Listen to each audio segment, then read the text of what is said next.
Hello everyone, Ram Ram সকলকে। বিয়ে বাড়ি না অন্নপ্রাশন বাড়ি। চলো বাবা, ও যখন যায় তখন স্টাইল শাড়ি আঁচল উড়িয়ে উড়িয়ে যাচ্ছিলেন, এখন কমপ্লিট হয়নি। আজকের এই মিনি ব্লগটা হলো অন্তরীপের অন্নপ্রাশনের ব্লগ।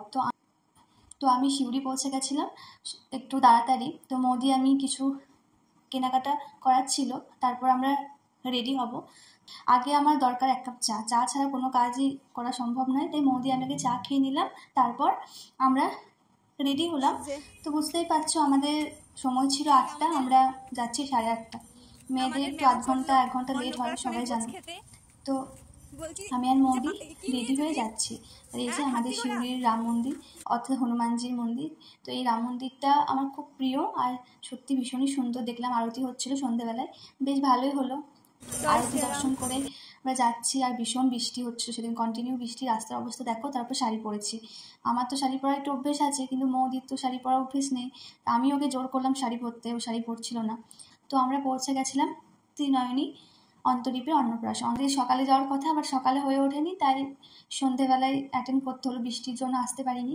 তো আমরা পৌঁছে গেছিলাম ত্রিনয়নীতে। দেখো কত সুন্দর লাগছে, ভীষণ সুন্দর সাজানো হয়েছিল, আর এলাহি ব্যবস্থা ছিল। দেখো তোমরা, ভীষণই ভালো ব্যবস্থা ছিল, আর ভীষণ সুন্দর সাজানো হয়েছিল, খুব সুন্দর লাগছিল মানে সত্যি। আর বৃষ্টিটা না হলে হয়তো আরও বেশি আনন্দ হতো, বৃষ্টির জন্য একটু যাই হোক, কিন্তু কোনো ব্যাপার নয়, খুব ভালো লাগছিল। অনেকজনের সঙ্গে দেখা হলো। আর দেখো অনেক স্টল, আমি কয়েকটা জিনিস খেয়েছিলাম, কারণ আমরা পৌঁছেছিলাম প্রায় 9টার দিকে। অন্তরীপের এন্ট্রি হচ্ছে স্নেহাদির দাদাভাই অন্তরীপের। খুব সুন্দর অন্তরীপ, এত মিষ্টি একদম মানে গোলুমলু আমাদের অন্তরীপ। আজ তো স্নেহাদিকে একদম মা দুর্গা লাগছে, আর স্নেহাদি এমনিতেই ভীষণ সুন্দরী। আর আজকে সাজানোটাও খুব ভালো হয়েছে, প্রিয়াঙ্কা দি সাজিয়েছে, তো ভীষণ ভালো হয়েছে সাজানোটা। আর স্নেহাদি এমনিতেই ভীষণ সুন্দর দেখতে, তো আজ ভীষণই ভালো লাগছিল। স্টলে খাওয়ার সময় ছিল না, স্টার্টার খাওয়ার এখন আর টাইম নেই, আমাদের এখন ডিনার করতে হবে। তো আজকে বলো আমার কেমন লাগছে। আজকে আমি ভেবেছিলাম একটু অন্যরকম সাজুগুজু করবো, কিন্তু ওই যে মেয়েদের সময় হয় না, আমার সময় ছিল না একদম রেডি হওয়ার। তাও বলো কেমন লাগছে। আর আগে আমার পিঙ্ক কালার ভালো লাগতো না, কিন্তু এখন আমার পিঙ্ক কালারটার প্রতি একটা অ্যাট্রাকশন তৈরি হয়েছে। মানুষের বলে না, যত বয়স বাড়ে মানুষের হালকা রঙের প্রতি একটা আকর্ষণ বাড়ে, তাই আমার আজকাল পিঙ্ক কালারটা বেশ ভালোই লাগছে। আর পরেছিলাম, তোমরা বলো কেমন লাগছে।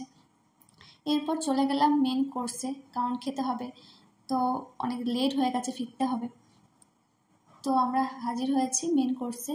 মেনু দেখে আমি তো পুরো কনফিউজড হয়ে গেছি যে এত মেনু তো আমি খেতে পারবো না, আমার খাবার ক্ষমতা নেই। আর এত মেনু, আর আমরা এসেছি এত লেটে, আমাদের পেট ভরে আছে, কি করব কি খাবো কি না, এত মেনু।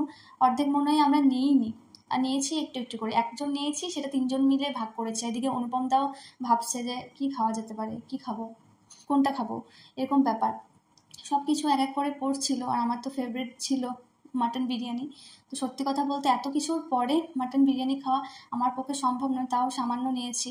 তারপর শেষে মনে হলো যে মাটন বিরিয়ানি না নিয়ে ভাত আর একটু মাটন নিলে ভালো হতো, কিন্তু এত ছিল। তোমরা দেখো আমি পরপর দিচ্ছি যে এত খাবার কি খাওয়া সম্ভব বলো।